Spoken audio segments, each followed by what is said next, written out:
Salut les enfants! Ça y est, vous avez reçu vos carnets Milliru? Êtes-vous prêts à découvrir tous les secrets de Lyon?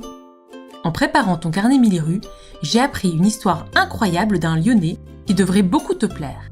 C'est l'histoire de Laurent Mourguet. Est-ce que tu le connais? C'est en quelque sorte le papa de la marionnette qui s'appelle Guignol. Avant de te raconter son histoire, j'aimerais que tu fermes les yeux. Nous allons faire marcher notre machine à remonter le temps. Tu es prêt? Nous voici en 1780. Laurent est né à Lyon, il a à peu près ton âge. On se promène alors à cheval ou en calèche dans la ville. Les habits sont cousus à la main, il n'y a pas d'usine telle que tu les connais aujourd'hui. C'est le roi Louis XVI qui dirige la France depuis son château qui est près de Paris. Lyon est une ville alors très connue pour sa fabrication de soie. Sais-tu ce que c'est? C'est un tissu très doux, fabriqué avec un fil bien spécial, produit par des vers. Ouh, je t'imagine en train de faire la grimace. Ce ne sont pas des vers de terre, mais des vers à soie qui fabriquent ce fil. Ils les fabriquent pour se faire une petite maison qu'on appelle une chrysalide, qui va les protéger le temps qu'ils se transforment en papillons.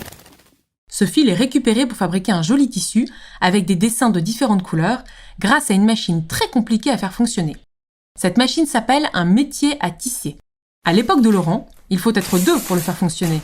Une personne qui soulève les fils en tirant sur des cordes très lourdes et une qui fait passer d'autres fils en dessous et au-dessus pour les assembler et faire les motifs de couleurs. Depuis plus de 200 ans, c'est la spécialité de la ville de Lyon de fabriquer ce tissu très précieux. Le roi Louis XIV avait aménagé tout le château de Versailles avec de la soie. Il faisait réaliser ses plus belles tenues avec, et il a été copié par les familles royales de toute l'Europe ensuite. Grâce à ça, Lyon est devenue une ville très riche. Quand Laurent était tout petit, il y avait tellement de travail que ceux qui travaillaient la soie se sont organisés en deux équipes. Les canuts, qui fabriquaient le tissu, et les soyeux, qui prenaient les commandes et la vendaient.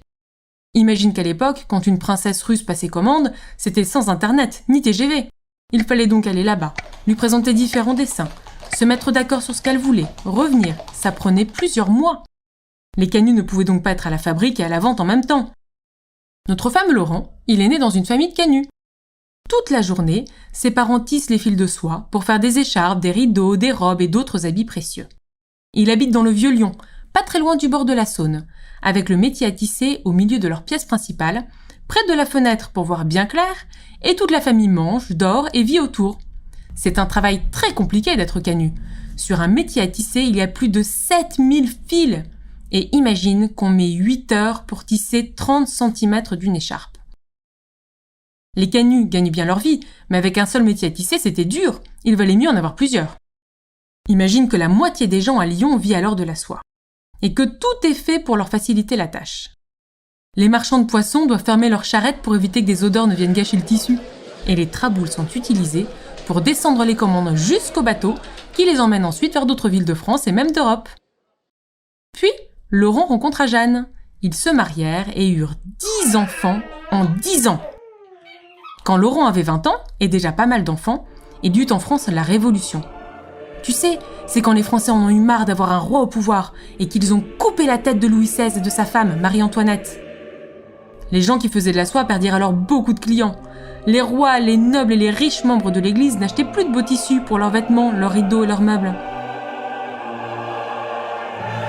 Laurent décide alors de faire un autre métier. Il n'était pas très instruit. Il ne savait ni lire ni écrire comme beaucoup à son époque, car les enfants n'allaient pas à l'école. Il a d'abord fait plein de petits métiers sur les fêtes, les marchés, les foires de sa région. Il a même été marchand de chaussures, paraît-il.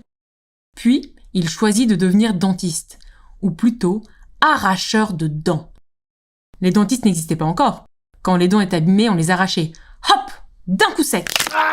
L'arracheur de dents disait « Ne t'inquiète pas, tu n'auras pas mal !» Mais tu imagines bien que ça devait être horrible. Ça vient d'ailleurs de là l'expression « mentir comme un arracheur de dents ». Alors pour attirer les clients, Laurent se mit à faire des petits spectacles de marionnettes. Et ça marchait tellement bien qu'il en fit son métier, accompagné de son ami Thomas. Sa première marionnette ressemblait à Thomas d'ailleurs. Gai, légèrement menteur et qui aimait un peu trop le vin. C'est la naissance de Niafron. Drôle de prénom, non? Ça vient du mot niafre, qui veut dire cordonnier en vieux patois lyonnais, c'était l'ancien métier de Thomas. Et ensuite, il a créé une deuxième marionnette pour rendre les histoires de Niafron plus amusantes. Ce personnage lui ressemble cette fois. C'est Guignol, un héros canut, comme ses parents et lui avant, qui est drôle mais très insolent et qui se moque de la police. Comme les canuts, il a une grande tresse dans le dos, pour éviter que les cheveux ne tombent sur le métier à tisser. Puis, Laurent invente le personnage de Madelon, qui joue parfois la femme de Guignol ou alors la fille de Niafron, selon les histoires. C'est vrai que c'est plus pratique d'avoir plusieurs personnages pour inventer des histoires rigolotes. Ces marionnettes sont particulières car elles ne fonctionnent pas comme celles de son époque. Ce sont des marionnettes à gaine, c'est-à-dire qu'il faut mettre sa main à l'intérieur pour la faire bouger. Contrairement à Pinocchio, qui bougeait grâce à des fils attachés à ses mains et à ses pieds. Est-ce que tu as déjà entendu parler de Guignol ? Ou peut-être qu'on t'a déjà dit d'arrêter de faire le Guignol ? Oui, il est assez dissipé celui-là. Laurent lui fait dire beaucoup de choses qui ne plaisent pas à la police ni aux hommes politiques, à tel point qu'il est parfois interdit de spectacle et qu'il va de temps en temps en prison. En 1820, Laurent monta une troupe et se fit aider de ses enfants pour faire les spectacles. 15 ans après, c'est son fils Étienne et son petit-fils Louis qui créèrent le premier café-théâtre de Guignol pour proposer des spectacles tous les jours aux Lyonnais. Laurent, qui commençait à être vieux, travailla à leur côté jusqu'à ce qu'il prenne sa retraite. Voilà, c'est la fin de l'histoire de Laurent. Tu vas maintenant pouvoir partir à la découverte de Lyon en sachant parfaitement ce qu'est un canut, pourquoi tu vas croiser de nombreuses images de Guignol dans la ville, ou encore quel est ce drôle de personnage que l'on voit un verre de vin à la main, le nez tout rouge devant les meilleurs restaurants des spécialités lyonnaises qu'on appelle des bouchons. Mais surtout, j'espère que tu retiendras que toute ta vie, tu peux changer de métier autant de fois que tu le souhaites et que tout est possible tant que tu crois en tes rêves. Alors, es-tu maintenant prêt à partir sur les traces de Laurent en visitant Lyon ? Avec Miliru, c'est toi le guide de la famille. Pars à la découverte du vieux Lyon en suivant les étapes de ton carnet. Tu découvriras plein d'anecdotes sur l'histoire de la ville, ses spécialités et ses personnages célèbres. C'est parti ? D'abord, on prépare à la maison. Et ensuite, hop, on visite en s'amusant. Tu verras, même tes parents ne vont pas en revenir de tout ce que vous allez découvrir ensemble. Avant de se quitter, une dernière chose. Le podcast te plaît ? Parle-en à tes copines et à tes copains. Abonne-toi à Miliru sur ta plateforme d'écoute préférée et demande à tes parents de mettre des étoiles et un commentaire sur Apple Podcast. Ce sera un sacré coup de pouce pour faire connaître Miliru à tous les parents. Et surtout, ça m'intéresse beaucoup de savoir ce que tu en penses. À bientôt!